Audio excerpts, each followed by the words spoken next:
Join me, Steve Spence, as I sit down with top leaders in the contracting industry to explore innovative strategies for cultivating a growth mindset and gaining a competitive edge. Discussions will center around insights into the latest trends, tools, and tactics for achieving success in the rapidly changing business landscape. All right. Michael Stearns, everybody. How are you, Mike? I'm good, Steven. How are you? Well, I got mugged last night by 6 dwarves. Not happy. How's that make you feel? Not happy. Besides not happy. Yeah, but I mean, I think it goes deeper than that. I mean, that's going to cause some perpetual trauma. So I hope you sort through that. Do you want to know the German word for constipation? That's the only thing I set out to do today was to learn that. So yeah. Far from pooping. So for those that do not know, I follow Mike Stearns big time on his podcasts. And Mike always starts off with a dad joke. So I wanted to try to return the favor to show you that I am a lover of your podcast, Mission Control. Thank you. And I wanted to start off with a dad joke for you. It was a good dad joke. Thanks, man. Good dad joke. And I appreciate that. I appreciate your ears and your attention. Thank you. They have on TikTok, literally, I don't know how TikTok works, but they have something called Dock Talk, DICK, and there are 2 guys that are sitting on a dock, and all they do is they go back and forth with dad jokes. So I listen to it all the time. It's great.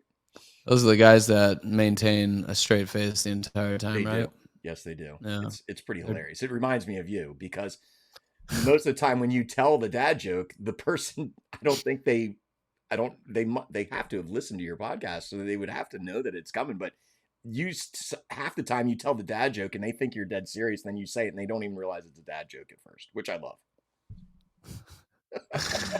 I'm glad you like it. I do, man. I do. All right. So I've known Mike now for probably a year or 2. I don't even know. It's been a while. Where did we meet? I know SRC was one of them.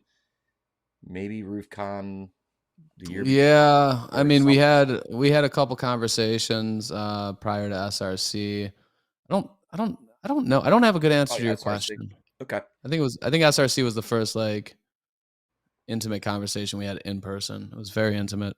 It was. And I do want everybody to know on this Facebook Live, I do want this to be educational, right? Because our system, my product, Project Map It, has some online visibility stuff. So a lot of what I do is, we get Mike, you know this, but we get our product on websites. And so I work with multiple hundreds probably of marketing agencies over the years. And just so everybody knows, Mike and I are partnered. We do see enough right out of our products and services that we provide that we want to provide those services to others.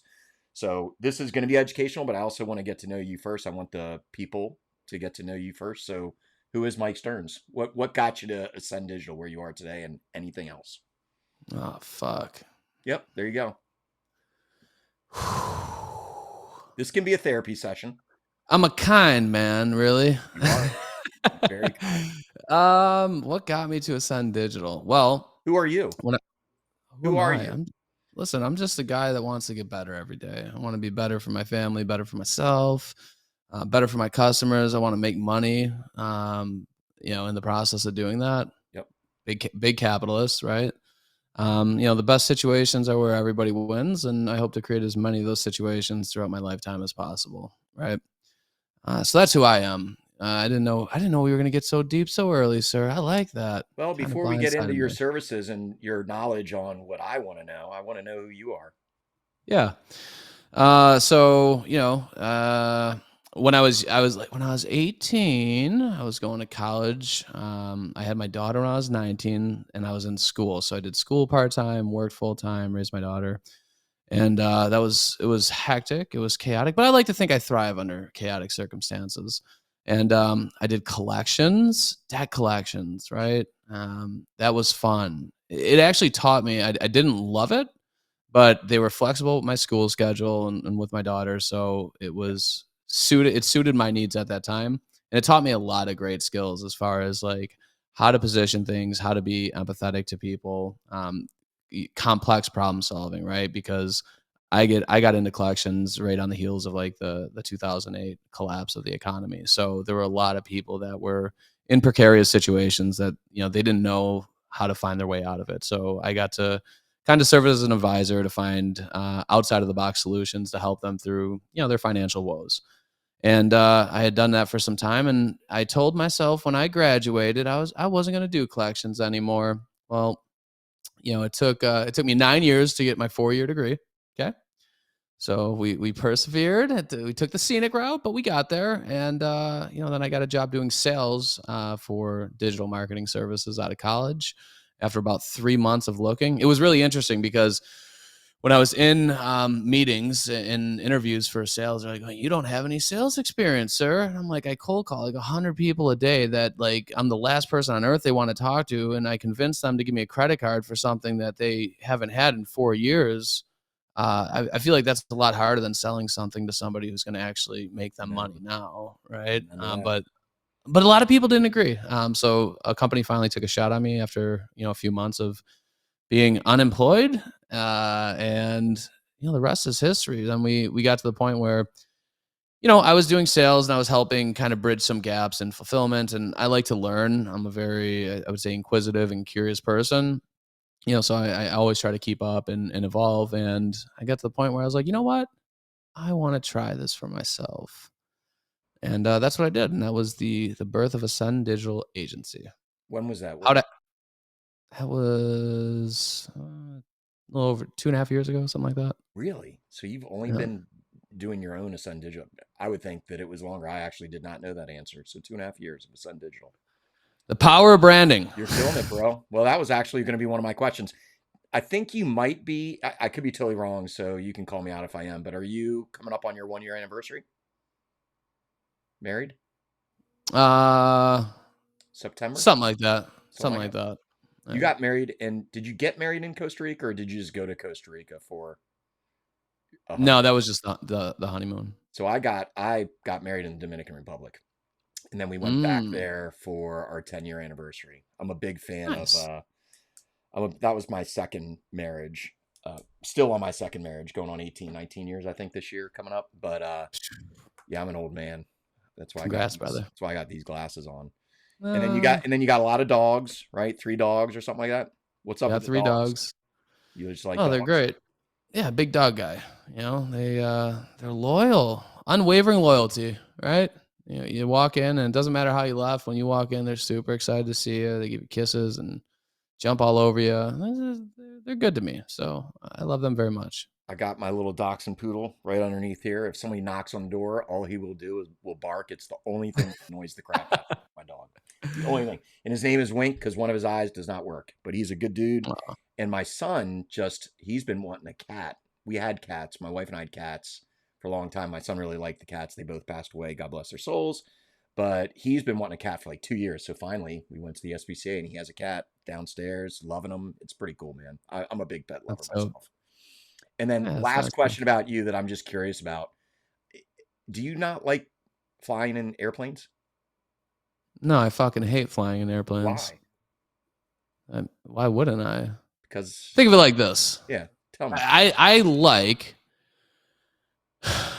People are like, oh, you don't like flying an airplane, so you don't like traveling. No, I love traveling. I just fucking hate the logistics of it. Yeah. I'm going to get up in this aircraft and I don't get to meet the pilot. I don't know. Like, is it your first flight out of the simulator? Maybe. I mean, I'll never know if it is or isn't. And if I find out, it's probably going to be too late for me to be too concerned about it, right?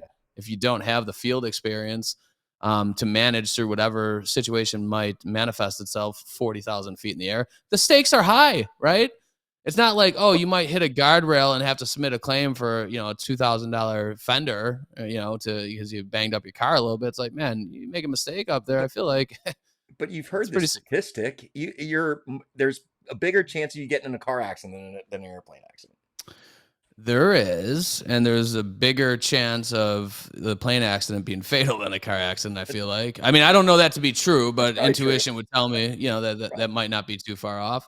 And plus, I'm driving. Okay, I'm a control freak. I'm sorry. I'm not gonna lie. I flew to Florida for a show not too long ago, and I actually have three friends. One's a married, two are married couples, so I call them two friends. But they fly, and we landed. And I'm telling you, man, I've flown quite a bit in my time. Again, I'm an old dude. We hit that ground on that landing, and that thing popped straight up in the air right away and landed. And like it definitely hit a couple times. And my pilot friends, when I explained to them, they said, yeah, it's probably one of their first flights, the airplane pilot. So Yeah, if I got like 5 minutes with the pilot, just got to ask him some questions, get comfortable a little bit. I think it would be better for me, but I don't get that, and that's fine. So I just deal with it. Whatever. Yeah, I actually flying into Tampa the one time, like we were descending, we hit and then shot straight back up and took off again, and I was fucking freaking out. Yeah, no bueno, no bueno. Flying back from Vegas a couple years back from IRE, actually. We flew into a storm in Buffalo. We tried landing 3 times, and every time, like when we got, I don't know, maybe 500,000 feet from the ground, it pulled right back up. The engine was roaring. There's fucking lightning. I mean, it was terrifying. Yeah. Then they're like, all right, well, we're going to Detroit. So I'm like, well, fuck this. I'm getting off the plane. I'm renting an SUV and I'm driving back. Then, we're like halfway there and like, storm move. We're going to Pittsburgh. Yeah. So I got off the plane. They're like, you got to stay on the plane. I'm like, I'm not staying on the fucking plane. It's not happening. Took my shit, got off. Took me like an hour to find a cab, and it was tough finding a hotel, but I figured it out. And then I went to a Pirates game the next day and had some Permane brothers. It was a great memory.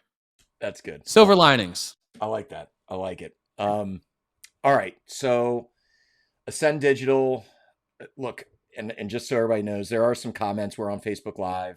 Nick from Roofer said hi. So what's up, guys? Hi, guys.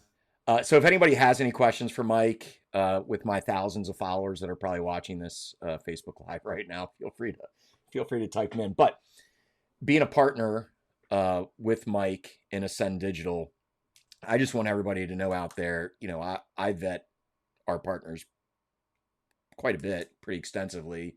Been back and forth. I've had a couple marketing agencies with us that we dropped, but we do 100% back and recommend Mike with Ascend Digital. He has a certain profile of contractor, right, Mike? Like, so when you're talking about a contractor, is it just roofing? Do you spread out a little bit beyond roofing, or is it just roofing? And what is your typical contractor that you're trying to get? Is it like the 500,000 trying to get up to a revenue of 1 million, or is it something else? Oh, you want our avatar? I don't know why I fucking hate that word. I'm sorry, guys. I know it's a heavily used word, but yeah, it's an avatar. Yeah, so our ideal customer, like if you were to ask me that right now, which you did, so I'll answer. Yeah. Typically they're gonna be around 2 million plus in revenue. Yep. Because what we get aggressive, right? And there's only so much you can do when you're constrained by budget, right? So there's certain, we find that typically they're gonna be around 2 million in revenue or more. And there's exceptions to that, for sure. But I would say like baseline, that's typically the case. I want to see at least 35 reviews. I mean, if you've got 4 Google reviews, I've found that over the years that there may be a correlation between how seriously you're going to take your marketing and advertising, if you're not actively doing just the small things. Because what I think a lot of people miss on in my experience is that the small things make a fucking massive difference. And if you have to be intentional about it, you got to have systems and processes to make sure that shit gets done, because otherwise it doesn't, right? And it's not always, for those out there that are doing marketing and advertising, it's not always a money issue where it's like, I got to spend more money. A lot of the times, if you look internally at the things you're doing and not doing, there are some small tweaks that could be made to what you're doing process wise that can make a significant difference in even like the call to appointment ratio, right? Like I see a lot of people losing opportunities because they're not answering the phone, or the way that they're handling the call when people are calling in. And it's really training the person who's answering the phone, or having an overflow to where, hey, if it rings 3 times to my office and my admin, my phone person isn't available to take that call, it's going to be answered by an external third party, and they have a script. And they have booking links from my reps to where they can seamlessly schedule that, so that the experience for the consumer or the prospective consumer that's calling in is going to be no different than if Molly or Jason answered the phone, right? And I think that's super important. So marketing is very important, but equally as important is having processes in place to get those reviews, to get that appointment call set, demo scheduled, and all that kind of stuff. So processes are just as important in your mind. Yeah, for sure. Because if not, you're going to spend more on Hmm. marketing and advertising to get this, Correct. potentially the same outcome, right? And all that does is kill your, at the end of the day, your profit margin. So do you If you're have a spending more to solution? get the same. Does Ascend Digital or a company have a solution for getting processes in place by utilizing like their CRM and stuff like that? Do you have anything going on with Uh, that? y'all should hit me in the DMs. We'll talk about it. Yeah, I wasn't sure if you're allowed to talk about it, so I'm kind of being subtle about the whole thing. Yeah, yeah, yeah. It's all good. It's all So I good. do Reach out. know, yeah, reach out to Mike. He's got solutions for all sorts of things. I do know right now they are an incredible marketing agency. Project Map, we actually have here's why I know you do it the right way. I've worked with a lot of marketing agencies, a lot of partners. They'll introduce me to some of their clients, and their clients still will not see the value in Project Map It for whatever reason, right? I know the value is there. I've talked to thousands of contractors. Our value is there. The ROI is there. When you tell your contractors, you've brought two of your own contractors on board with us. One of them was the easiest sale in the world, of which I just saw some TikToks with you and Brock, by the way, McClelland out of Pittsburgh. Those were Yeah. some good TikToks. That was a cool little lighting scene. You get like dark with the red, like they look like Darth Vader swords next to it. Anyway, I listen. I just show up. They do like was that my Brock or video was guy. that your setting? That was at Brock's office, Was it but Brock's my office? video guy came in and just Set it up. fucking slayed it. It Yeah, lo- he it slayed it. it looks pretty. It looked cool. I was watching actually some of that today. Thanks, man. Um, Point being, I think I called. I think you told one of your contract. I think it was Brock. Brock calls me on the phone. I didn't have to do a demo or anything. He said, Mike told me I needed to get you guys. Tell me a little bit about it. I told him a little bit about it for like 3 minutes or less. He's like, okay, sign me up. Here's my credit card. Let's go.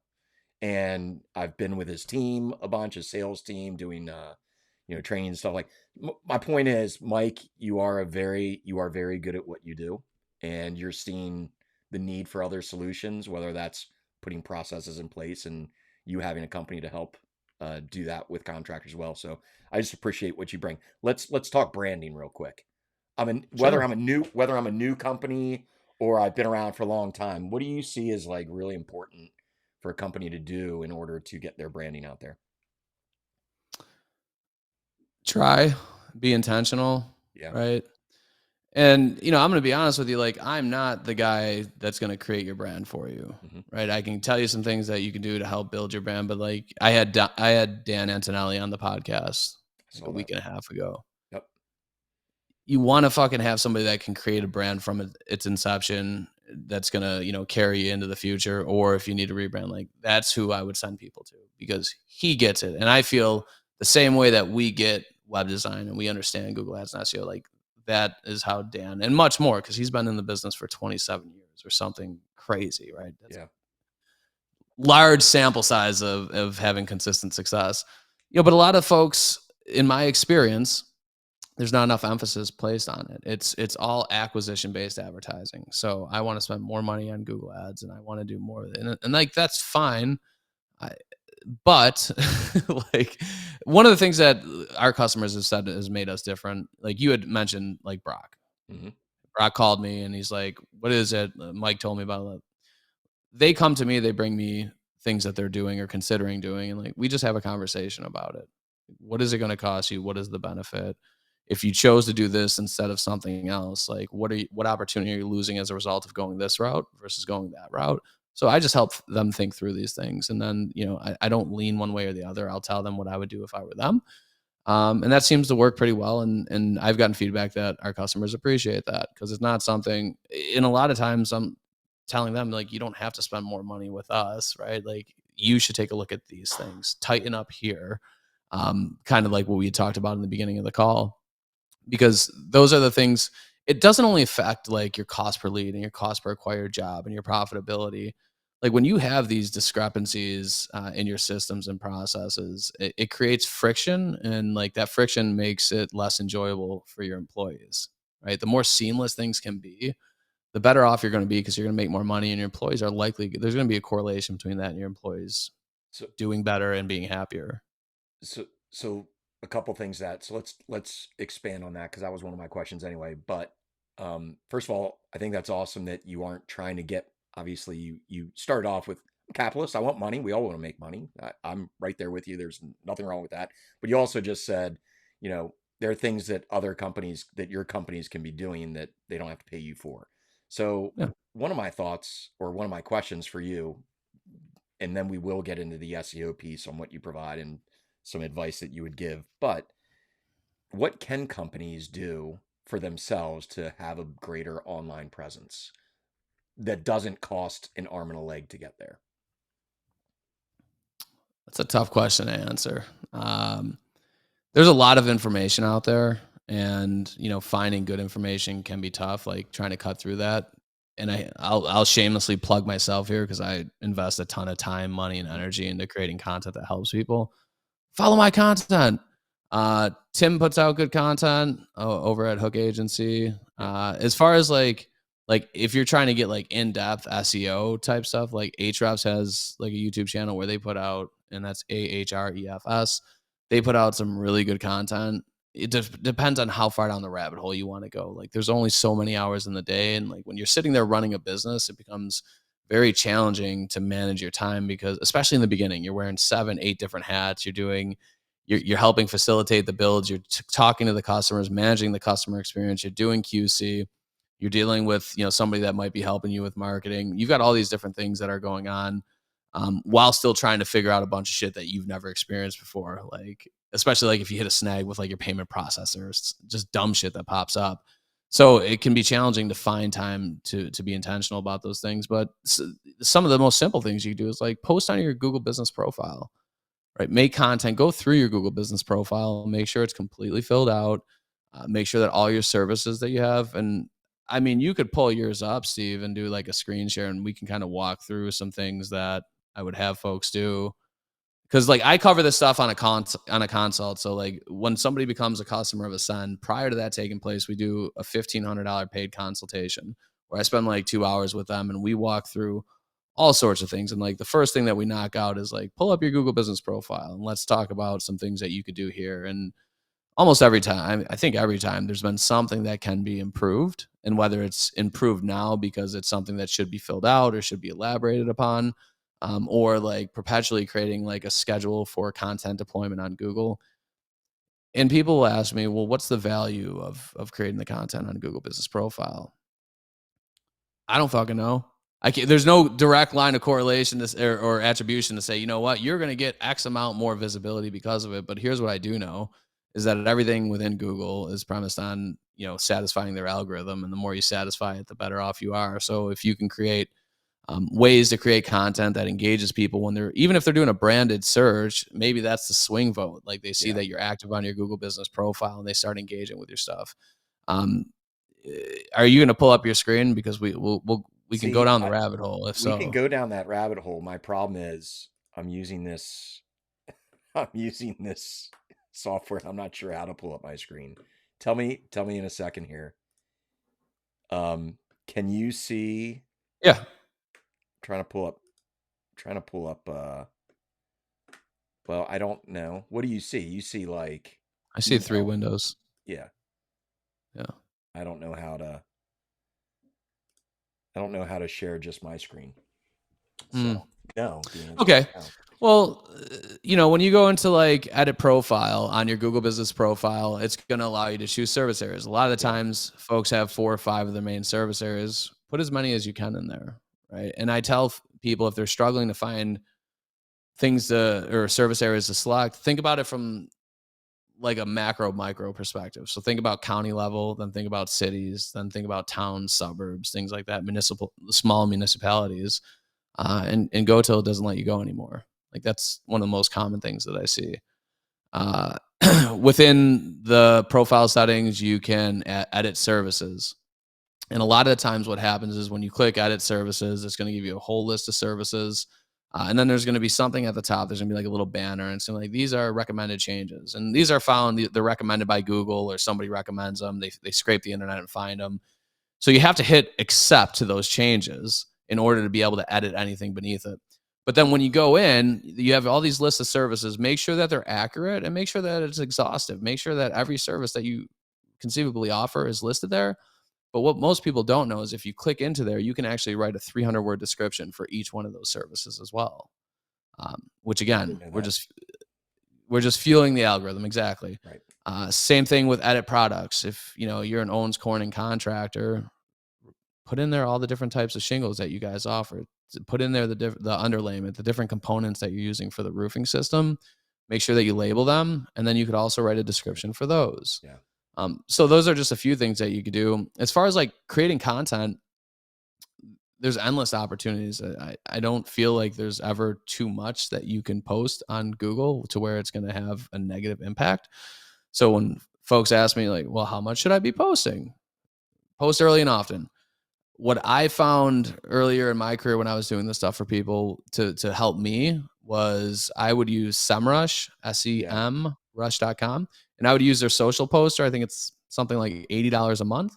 But this allows you to do a couple things. It allows you to integrate like your Google business profile and whatever other platforms you're posting on. You can create one post and cross post it, which is great. The other thing that you can do is you can schedule them out, right? So if you've got a chunk of time, let's say Saturday is going to be your content day. Yeah. If you're using Company Cam, go in there and find 6 to 8 photos that you can make for use as post topics for the following week, and then create those 6 or 8 posts. And where people get caught up a lot of the times is like, I don't have 6 to 8 really nice finished photos. That's fine. That's okay, right? Let's talk about like if you're submitting a change order because the decking is smoked and you had to talk to the customer about that, talk about it, right? This is a roof that we tore off in this area. We got called out because initially they saw stains on their ceiling. There was a roof leak. Turns out it was 23 years old. We had to replace it. Once we tore off the shingles, we found that the decking was compromised. And this is the value of having annual roof inspections, because if you catch this early enough, maybe you could have saved the decking and this would have saved this homeowner money. Don't run into the same problem. Yeah. We found the same thing, right? Like with our product, Project Map It, you have all these great pins with some good pictures on it, kind of like Company Cam. And we started realizing, well, let's be able to write project descriptions, because over time, Google will even recognize those project descriptions. We have a company in Rhode Island. They just gave us their Google Analytics. They used SEMrush and Google Console. And they said with just the backlinking in our own system, Project Map It, it's brought in 21,000 visits to their landing page, to their website, I'm sorry. And then kind of like you and I talked about before with our Google business profile integration, you can be in Project Map It and just write a post right there, say I want to publish it to Google business profile to post. And you're right. There you go. You're right. Like it's the little things. And a lot of times, but right, Mike, you already said it, contractors are busy. They don't have time for that. But it comes back to putting processes in place, right? Like if you just Miller's Roofing, I'll give them a shout out. They're out of Pennsylvania, Yorktown. They once a week, Michelle, the marketing director, she'll sign in a Project Map It. She writes like 20 minutes of project description. She writes, at least 1 or 2 Google business profile posts. Used to be called Google My Business. And it's 20 minutes, 30 minutes a week. That's it. That's all she does. She schedules that time once a week, Wednesday from 12 to 1 or whatever it is. And just that little bit will help them out. So I do agree. Content is important. Yeah. And it's not hard to do. Correct. But you it's literally saying, okay. Well, and it's whatever works for you. Like some people it's okay, I'm going to spend, 4 hours one day creating a month and a half worth of content. And if that's you, that's fine. If you're the person that says, hey, I'm going to have my admin go in before she starts anything in the beginning of the day, she's going to create one post every day. Fine. It'll take her 9 minutes tops. Correct. Should take like 4 or 5. It's just having that expectation and a systematic approach to making sure the shit gets done. So Ascend Digital, you guys are really good with search engine optimization. I've listened to a lot of podcasts. One, Dimitri was talking about, like is search engine optimization, is SEO dead for contractors? Just because it's right. I mean, when you're competing with 100, 200 other contractors within a 20-mile square radius, how do you get that SEO juice? And does it cost? It does cost money. You kind of said that at the beginning. You're looking for somebody that's willing to put marketing money towards getting their online visibility higher, right? Than the other five big competitors around them, let Sure. alone the 100 small competitors that do do 5 roofs a month. So what are you guys doing? What are your expectations to get that online visibility, to legitimately crack the SEO piece Yeah, for the company? it's hard to paint with broad strokes. Yep. We have a very sound process that we execute, but there's also going to be pivots that are made. But like typically, we're going to do things like we'll do SEO on sites that we build and sites that we build only. The reason being, for us we build custom sites, so we're coding them with HTML, and to go into like a website builder, there's some limitations that we have from the design side that affects user experience. But also, if we're going in, most websites aren't built out. Like your website is your foundational piece for SEO, because like you're gonna categorize your content, build out your content. You want to make it a juggernaut. And if we want a website to be 40 pages, but it's 7 when we start, that means that we've got to build in a website builder those additional 23 pages, which my team hates me for. Right. Like this isn't the quality of work that we want, and there's just more friction than what we want, and I get it. So we do SEO on our sites only, and then from there, if we're going into an SEO strategy, we're gonna do things like keyword research, see what's being searched. We're gonna understand, for those keywords that we're identifying, who's being served up for those, and what are they doing, and then what type of content are they putting out, how frequently. So that's how we start to understand what opportunities there are, and that's why I say it's a bit different in each market, because depending on who's ranking for what and where, the strategy will be nuanced. It's not, it's not a one solution aggregated across the board for every contractor. While there's similarities, there's certainly differences. Expectations, I tell people like, hey man, if you can't invest in this for a year plus without expecting a return, it might happen sooner. But I'd rather undersell and over deliver and potentially lose a client because of it than, you think about it, like people hate marketing companies, right? And just because most people set really shitty expectations and they overpromise and underdeliver. So like, I never want to be that person. I don't want to be the guy getting flamed by Dimitri because somebody tells him that I told them that it's going to be 3 months for ROI, because it's just usually not the case. It has been the case. Ben with Roof Tiger, we when we started his SEO, his shit was on fire inside of 90 days, leads flowing. I got a client in I didn't know you use your Roof Tigers marketing agency. He took he brought someone else in, Okay. like I think like internally type deal, but Gotcha. we had worked with him for like the first year, and it was great. Like his shit took off. I got a client in Atlanta. He landed like a $600,000 job, I think month 1 or 2. There's a YouTube video on it. Go check out the YouTube page at Ascend Digital. Absolutely, man. Do it. Yeah. What should a contractor expect to pay a month? Like what should their budget be if they want to get to that next level? Yeah, our campaigns, they start at 4K a month. Yeah. So, and they go up from there. I think that a lot of contractors, they're like, well, it's scary. I get it. It's a lot of money, especially when you're saying, hey, just pay me for a really long time. And trust me, it's Yeah. going to be great. Yep. Because both a quality agency and a really shitty agency might be saying the same thing, because it does take time, unfortunately. And like, how do you delineate between the two? And I would say from there, like, talk to people that they work with, not only people that they've worked with in the past, but people that they're actively working with. And if it were me, I would ask to speak to somebody who's recently signed up, someone that's been with you for 6 months to a year, and someone that's been with you a lot longer. Good And that way advice. you've got different scenarios, right? To kind of gauge what the experience has been like now. And it's not just, hey, this guy signed up with me 2 months ago and he's super excited. Yeah. This guy's been with me for 5 years.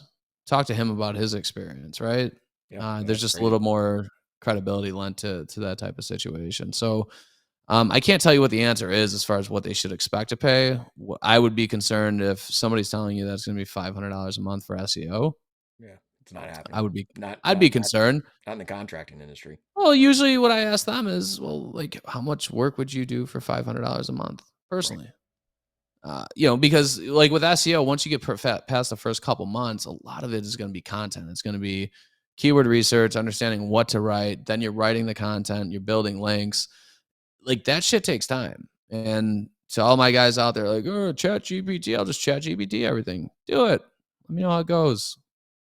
It's fine. I mean, isn't Google, haven't they already built stuff to delineate what's Chat GPT written and what's not? Listen, I don't know nothing about nothing. There's effective ways to leverage AI. Yeah. You going in and plugging in, one prompt to create a 3,000 word blog post and then publishing it, not revising it, not checking it, right? Yeah. That's not, I wouldn't do that for my company or Yeah. myself. So I wouldn't recommend other people do it for theirs either. What what Google, what is it called? Google Guarantee. There's the 3-pack that everybody talks about. Google Local Services. You Mhm. mentioned before you don't know exactly the algorithm. Nobody knows the algorithm, but you know that if you're doing something with Google and the biggest search engine in the world is Google, you should probably do it, right? That's why you should probably post on Google Business Profile and get your Google Business Profile up to date. What are those? What do those three things mean? What are they, and is it something that contractors should do? Yeah. So Google local services, AKA Google guaranteed. It was the first thing that I would do if I was a contractor. Like before I talk to me, before I talk to anybody, I would tell people at like sales calls. I say sales calls because I don't consider myself a salesperson. You are Give you information and right. then you make a decision. But I would tell people like, hey, while you're deciding, if I were to get struck by a bus right now and cease to exist, make sure you go fucking click this link and get your Google guaranteed up. Because I look at everything, what is it going to cost me? What's the benefit? Right. And I try Right. to reason through like those two things thoroughly to arrive at, should I do this? Should I not do this? For a contractor, the cost is next to nothing. It's like pay per lead. Yeah. Right. And leads I see anywhere between like 40 and $80 for repair / replacement. So the upside is like you're going to get a fixed cost. You're going to know what to expect. And, for the people that are in the crowd throwing tomatoes saying that they get spam calls, you can dispute them. And yes, maybe some you don't get credited back on, but you want to know what? It's still pound for pound. It's the champ. It's the Yeah. champ. Outside of that, and this is, I mean, to me, really important, and this shit is missed all the time. Like, use that badge and leverage that badge to brand your company, to differentiate yourself. So, people, like, think about it. People trust Google. That's why Yep. they go to Google and they say, best restaurant near me, best contractor near me, best roofer near me, because they inherently trust that whoever's going to serve up, because most searches end on the first page, they inherently trust that Google's going to give them the best recommendations. So then they click through and they start their experience. Well, if you're sitting at a kitchen table with somebody and you're trying to express to them why they should buy from you, why aren't you mentioning the fact that like Google endorses us and to a certain degree they guarantee our work? Like they'll cover a portion of your project if there's a Right. big issue here. Um, we pass background checks, we have our license verified, insurances, all by Google. That's why we have this badge. Like educate the consumer about what it is and what it means. Because I promise you, I work with a lot of contractors. Not many Yeah. people are doing it. So even if they are Google guaranteed, they're True. probably missing out on the opportunity to leverage that to better educate their consumer on why they're a good Right. choice for their project. I agree with that.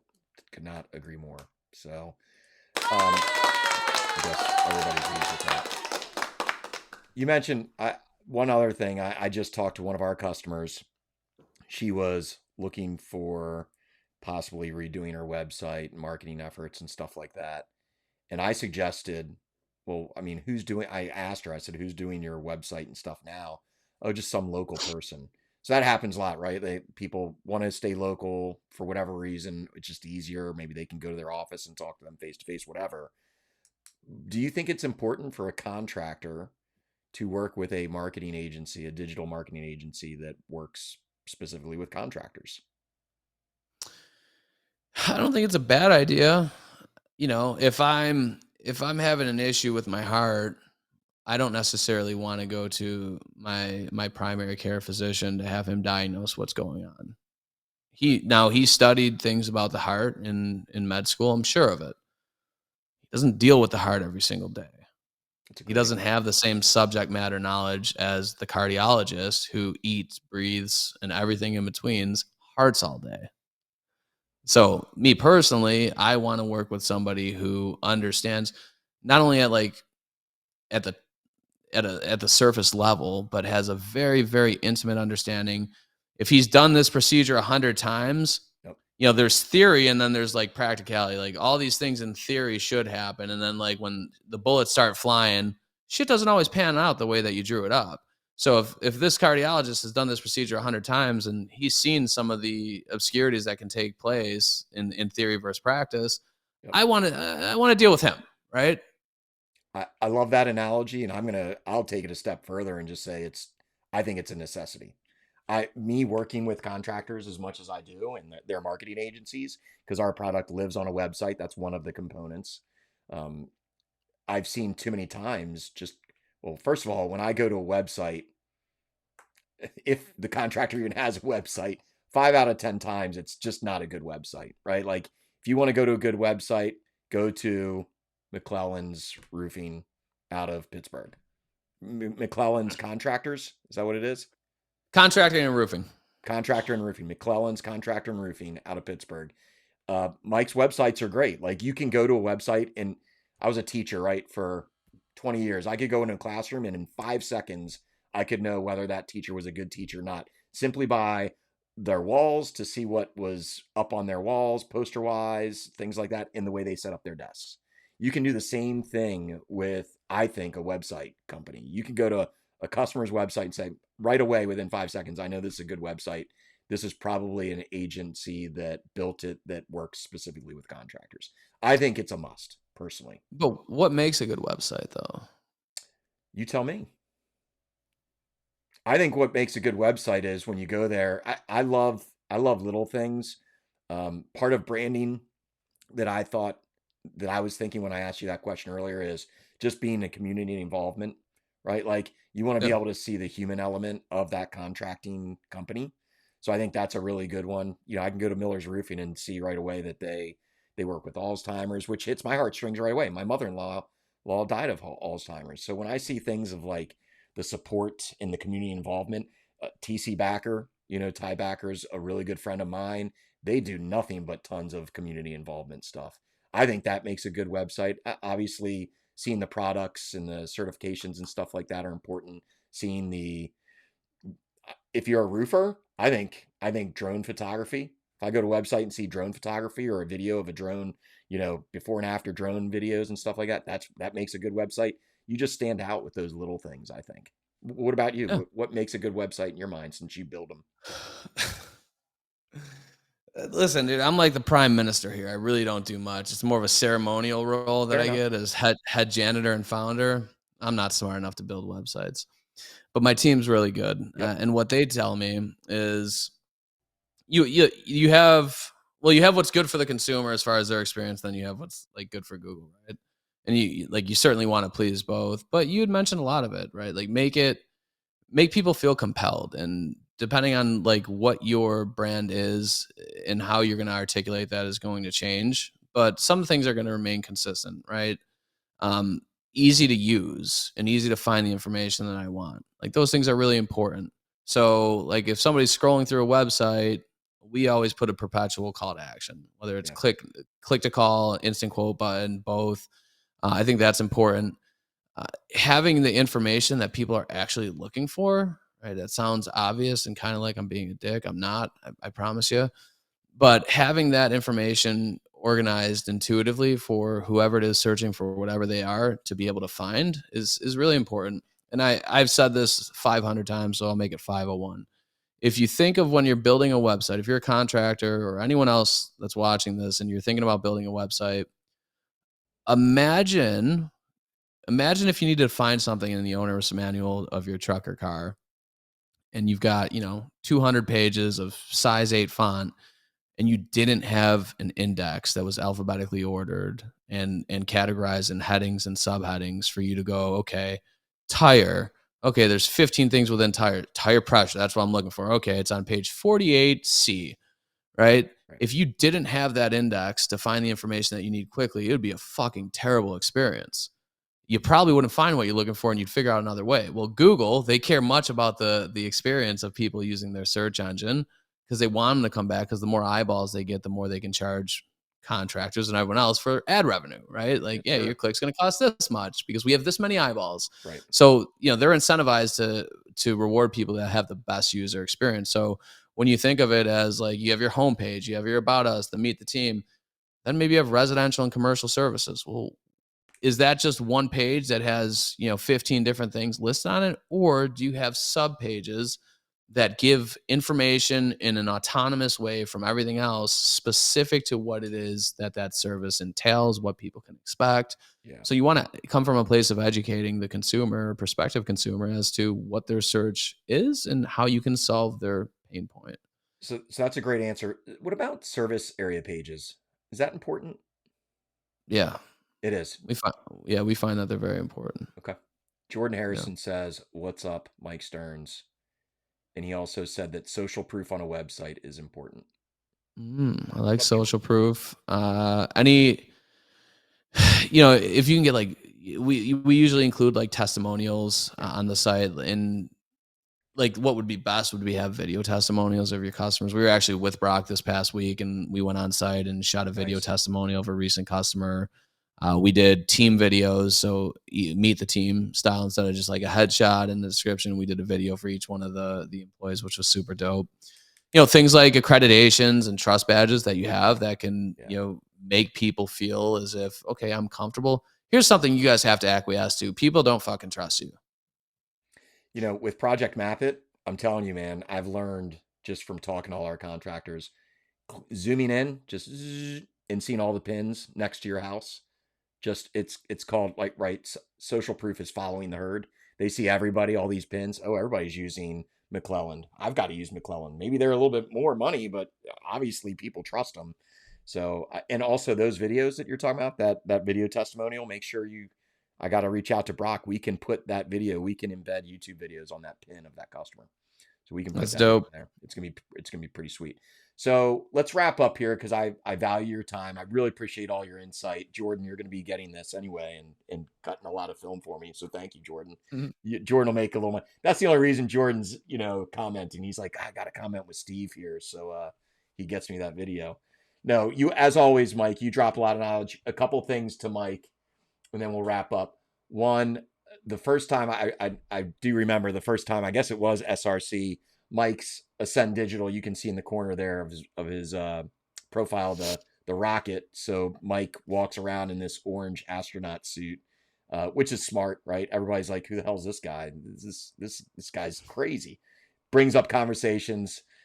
Great human element. Captures the person right away at these events. So I do remember seeing you. I think you had your camera crew following you too. It was pretty cool. That was pretty dope. Um, and then when we did meet at a dinner, we were actually, I forgot, Ty Backer in the group because they took us out. TC Backer took Mike and I out. There might have been a couple other people. And Mike called me out and I appreciated it. Well, I won't talk about the real time you called me out because I felt like a total asshole, but we won't talk about this live because I was going through some tough times back then. But you did call me out on SEO, right? Like search engine optimization. I was presenting Project Map It as like this SEO. We're going to help your SEO. We're going to help your SEO. And we do indirectly with like being able to capture reviews and things like that. So there is indirect SEO that our product does. But the component that I was talking about was this landing page that Project Map It has. And you're like, Steve, that's not really SEO. So I want to say that out loud because it just, again, for anybody watching this, I could not recommend a better digital marketing agency than Mike Stearns. So if you're looking for someone, you can reach out to me or DM Mike or myself, and I'll get you in touch with Mike and his team. He's definitely worth it if you are looking to really get from 2 million to 8 million to 10 million, whatever. Sky's the limit. He is a wealth of knowledge. He doesn't beat around the bush, as you can tell in this interview. He just tells it how it is. I like to say that, Mike, I like to say you're an acquired taste because when we I were at think that, that's fair. yeah, and dude, so when we were at that dinner, Mike was just funny as crap. I don't know if you remember. It was the waitress you kept talking to, and it was just like, is he serious? Is he joking? I'm confused. And then literally after like 24 hours of knowing you, I was like, man, this is a cool guy, man. I want to be around this guy more and learn from him. So thank you for all the education you've dropped on me. Now, two things, and then we're done. What does Mike Stearns do when he's not working? Just a minute. Give me a little quick. What do you do? I play a lot of basketball. I like to hit the heavy bag. Big on the heavy bag.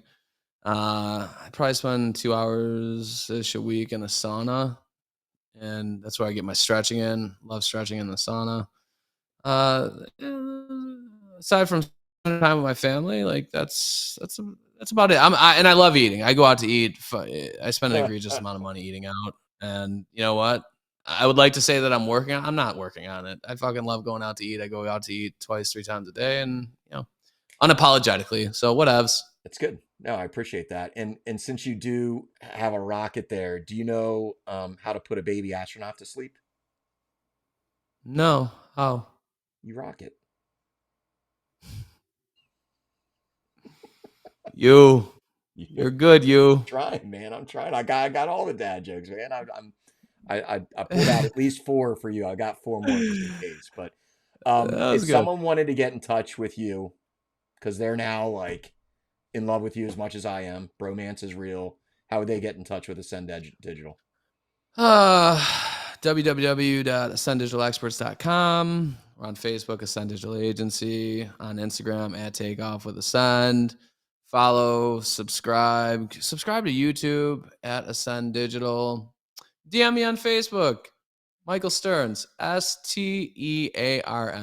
Yeah, these young guys, everybody in Facebook land, you and Hunter, you guys don't text or call. It seems like it's always like you gotta like DM me on Instagram or Facebook. I'm like, just call me or text me. I don't know. I mean, shit, you could text me, but I know. let's see here. It took me a I've got while. about 439 unread text messages. It just gets tough.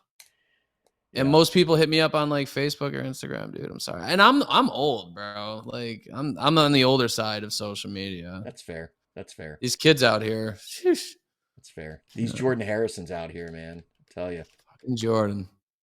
Well, listen, I appreciate you, man. As always, I really do. You're a wealth of knowledge. You're a good dude more than anything, and your team is amazing. So thanks for all you do for the contracting industry, and we will see you next time, brother. Likewise, my friend. Thanks for having me. Thank you. Yep. See you, bud. Peace.